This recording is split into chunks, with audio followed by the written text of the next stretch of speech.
وَلِلَّهِ الْمَشْرِقُ وَالْمَغْرِبُ، اللہ ہی کے ہیں مشرق بھی اور مغرب بھی. اَيْنَمَا تُوَلُّوا فَثَمَّ وَجْهُ اللَّهِ، تم جہاں کہیں بھی رخ کرو اللہ کا چہرہ ہی پاؤ گے. اصل میں اب یہاں پہ ایک تمہید شروع ہو رہی ہے جو کئی آیات کے اوپر مشتمل ہے، اور وہ ہے تحویل قبلہ کا مضمون. یہ تحویل قبلہ اتنا سینسٹیو ایشو تھا کہ اس کو ایک دو آیتوں پہ نہیں رکھا گیا، کئی مسلسل رکوع آئیں گے، کیونکہ ظاہر ہے کہ وہ یہودی تو اپنے آپ کو دین کا ٹھیکیدار سمجھتے تھے، ان کا قبلہ یروشلم تھا، اور ایک ٹکٹ میں دو مزے کرتے تھے. جب نبی علیہ السلام مدینہ ہجرت کر کے گئے، آپ نے 17 مہینے تک، بخاری میں آتا ہے کہ یروشلم کی طرف منہ کر کے نماز پڑھی. جب یروشلم کی طرف منہ کر کے نماز پڑھی، اس لیے کہ چلو ایک کامن ٹرم ہو جائے گی، کیونکہ یہودیوں کا اثر و رسوخ تھا، تو یہودیوں نے اس کو گڈ جیسچر نہیں لیا، اوپر اوپر سے لیا، اندر میں بات کرتے تھے کہ دیکھو یہ کہتا ہے میں ابراہیمی ہوں، اور اگر یہ واقعی ابراہیمی ہوتا نا تو اس کا قبلہ تو خانہ کعبہ ہوتا. ایک ٹکٹ میں دو مزے کرتے ہیں نا. اور جب اللہ نے تحویل قبلہ کر دی تو پھر دوسرے پاس پیٹ سیاپا پا چھڑا انہوں نے کہ یار اس نبی نے قبلہ ہی بدل دیا، یہ تو ابھی تک تو کہتا تھا موسیٰ کے دین کے اوپر ہے، تو اب یہ اس طرف جا رہا ہے. اب بیک وقت دونوں چیزیں تو سیٹسفائی نہیں ہو سکتی نا.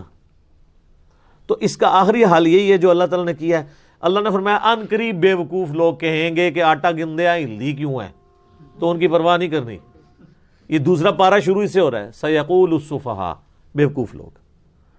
تو بیوقوف اور جاہل ایسے لوگ ہیں جن کا سلوشن قرآن میں بھی اللہ نے نہیں دیا، سوائے اس کے کہ وَإِذَا خَاطَبَهُمُ الْجَاهِلُونَ قَالُوا سَلَامًا. اس کا کوئی سلوشن نہیں ہے نا. ایک صورت میں سلوشن ہو سکتا تھا کہ اللہ تعالیٰ کسی کو زبردستی ہدایت دیتا، وہ چونکہ اس نے طے کر لیا زبردستی ہدایت نہیں دینی، ہر بندے نے خود کمانی ہے. جب خود کمانی ہے تو پھر اینڈ رزلٹ یہی ہوگا کہ جس نے بات نہیں ماننی اس کا کوئی علاج نہیں ہوگا. لہٰذا اس کو بھی وما علینا الا البلاغ کہہ کے آگے چلے جانا ہے. تو اللہ ہمارا ہے، مشرق اور مغرب اللہ کے ہیں، تم کسی طرح بھی چہرہ کرو نا تو اللہ ہی کا چہرہ پاؤ گے.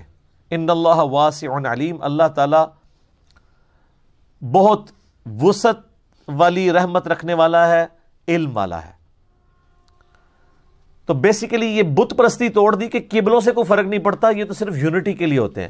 کوئی اللہ نہ تو یروشلم میں رہتا ہے اور نہ خانہ کعبے کے اندر، یہ تو اللہ تعالیٰ نے ایک سمبلز بنائے ہیں یونٹی کے لیے. عمارتیں ہیں، ان کی کوئی پوجا نہیں ہو رہی ہے. اصل تو اللہ ہے. مشرق میں منہ کرو، مغرب میں کرو، تم ہر طرف اللہ کا چہرہ پاؤ گے. اب یہ آیت ہے متشابہات، اور ان کے اوپر ایمان لانا ضروری ہے.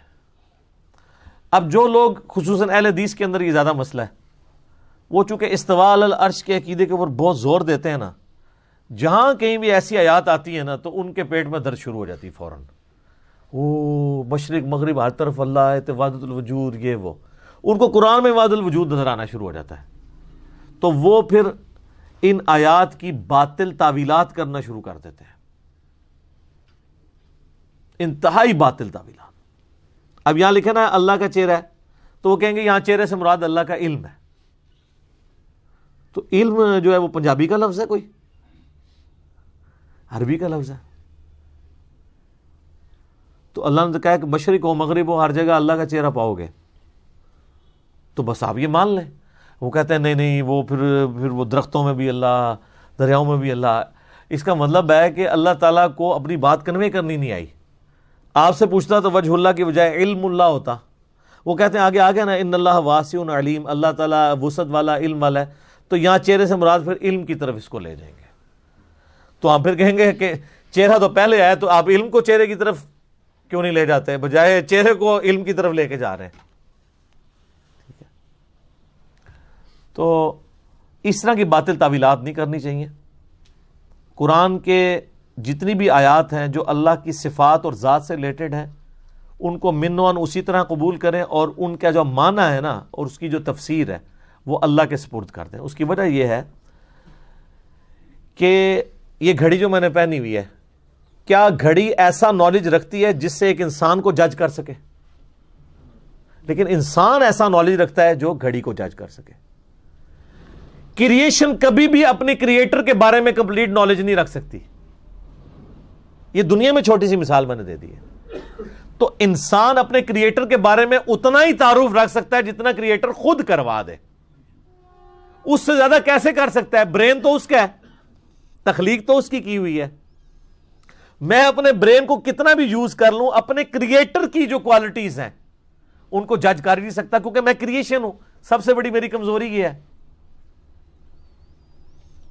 ایک موبائل فون کبھی بھی اپنے کریٹر کے بارے میں نالج نہیں حاصل کر سکتا.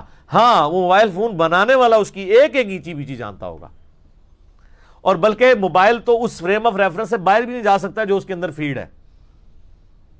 موبائل میں پی ایم اور اے ایم فیڈ ہے نا, تو وہ پی ایم کو اے ایم کو اسی طریقے سے سمجھے گا جو اس نے کریٹر نے فیڈ کر دیا. اے ایم کو پی ایم آپ بنا دیں, پی ایم کو اے ایم بنا دیں, تو موبائل اس کو الٹ سمجھنا شروع کر دے گا. تو ایسا موبائل یہ دعویٰ کر سکتا ہے کہ میں اپنے کریٹر کو سمجھ سکتا ہوں کہ کتنا سیاح ہے وہ کیڑی کمپیٹنسیز نے. نہیں, یہ تو کوئی مثال ہی نہیں ہے اللہ اور مخلوق کی. لہٰذا قرآن میں بار بار آیا کہ اللہ کے بارے میں جتنی باتیں ہیں نا متشابہات سے ریلیٹڈ, ان پہ صرف ایمان لانا ہے. اور اس کا کلائمیکس وہ سورہ آل عمران کی آیت نمبر 7 ہے کہ قرآن کی آیات کی 2 اقسام ہیں, محکمات اور متشابہات. محکمات پہ عمل کرو. محکمات یہ ہیں کہ جو اللہ نے احکام دیے ہیں, نماز, روزہ, حج, زکوٰۃ, زنا سے بچو, حرام خوری سے بچو, قتل سے بچو, چوری سے بچو, یہ سارے احکامات ہیں, اس کی پیروی کرو. اور متشابہات کے بارے میں کہا گیا صرف ایمان لے کر آؤ اور اللہ سے دعا کیا کرو, ربنا لا تزغ قلوبنا بعد اذ ہدیتنا وہب لنا من لدنک رحمہ انک انت الوہاب. آمین.